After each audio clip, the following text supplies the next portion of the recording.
Hey! Ịma na enwe ihe nnachi egwu unu.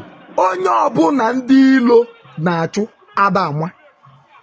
To start with J Park and disappointed in you na this video ime maka Igwe Ojazzy. I'm disappointed in you. First of all, before nkwuo ife nchi ikwu, achọrọ m isi Ojazzy jide obi ya aka. Inugo. But Ojazzy ịdala aka big time. You fall my hand. Ojazzy Igbo ibu ezigbote onye omenala, ị na-emesi omenala ike, believe so much in tradition. And EMONEY bụ nwatakịrị na-eme ọfụma na ndị anya ọkụ na ndị ilo ya akali. Asị mmadụ ịbụ o kwesịrị ọ dị ka ije kepụ akali ogolo maka emego ndị anya fụ na ọgbọdụ uke na ndị ọdọ ife na-eso ụkarị. Ọ dị ka ifio ọ bụrụ mgbo ifioro onwe chọọ ebe ihe ejekobe imeria mana asị na ya agba Chukwu tako na ife eme ngo na ihe nna ekene Chukwu taa bụ na ka emesie ndụ gị.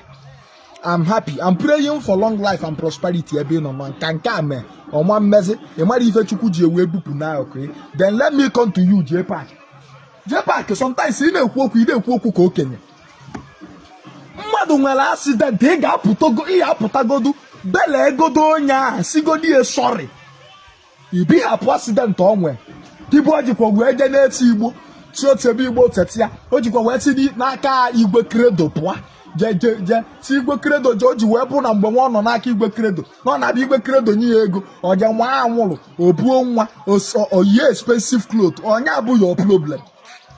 Nya problem gị kịta bụ na Ojazzy Igbo na-eyi expensive cloth. Problem gị bụ na ọ na-ebu acha ọ bụrụ acha wee nwoke ibu ka ebu ndị na-agba homo ifụlọfa ka n'ife ahụ oyi nwaanyị si oyi nwaanyị asịlọ na-eme ụmụ nwoke ịfụghị ya ị ga-akpọta nwaanyị na-elike ya spend ya rie enu na ndị spend si ọ pụọ beghị ọba abe nwoke ọzọ ọ ka hụ mmadụ ibu ashawo karịa na ahịa ashawo ka efe nwa mmadụ na-eyi ka o wee rukwuo good at least as a celebrity ama asa onye ụwa niile na-enejere anya ọ kwesịrị ịdị na dress good ụnụ nwa ya akọ mmadụ ọnụ na ode dress good ego efe ego ka dress ya good akụkọ onye ọnụ o nwekwa ebe a ga-eme ụnụ metụ ụnụ imezikwa ka Mathias Ezak maka Mathias Ezak ife ọpasịta bụ mmadụ nwụkwara ana maọbụ onye nwa accident ọ ya si onye a sorry ife ọ ga-agwadebe onye a bụ your Jesus have failed you, your church have failed you, your nke nwanụ have failed you, go to your Jesus you da ọmụọkụgo onye nwụrụ anwụ ịchọzi ihe ime ka ya ma eme anyị na-ataka Mathias Ezak. There's even the issue between you and Mathias.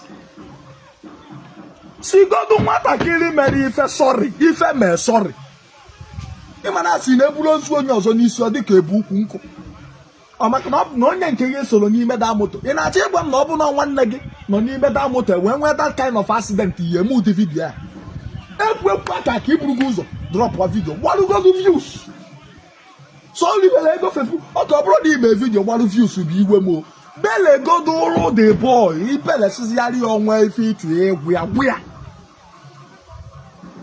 And unu n'anya na this video this boy dị frustrated ọ na-arị mụ elu fence na-akpọku ọnweghị mmụọ n'ọkpọku ha odoghị anya na the guy dịgodunya o believe na ụdị ife a ga-eme ya and Igwe krem Ojazzy Igbo bụ ọlụ ka o si anata ọlụ ka ọ jee o nwee egwu fa na-achọ ịdrọp ọfụ ọlụ ka nwa mmadụ si anata Igbo ekesi ọlụ abata na-agba ka ọ gbanaruo n'ụlọ this thing wee mee esi o jikwa bụla ake kedu ihe gbasara ashawo gbasara accident onwe kedu ihe gbasara expensive cloth kedu ihe gbasara mata ya na Igwe Credo mbe m nwee gbasara na accident onwe kedu ihe gbasara kcee isi kcee ọkwa bụ na kcee ya emehọ nke nwa what day with you bụ na ị na-asakụ ka ndị ọgaranya ịsakụsịala ọgaranya fụrụ m wetin concern kcee concern the accident where the small boy get.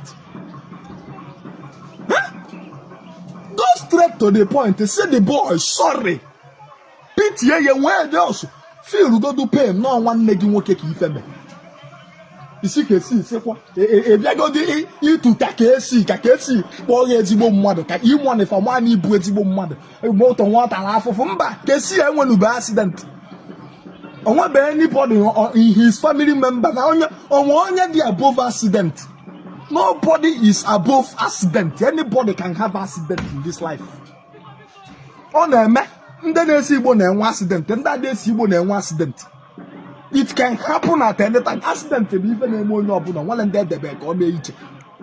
So instead of you to criticize the boy, but be 11 as well, you at that boy. Instead of you to Jesus, instead you talk about the boy. If you get mebu, Gani who say the boy sorry.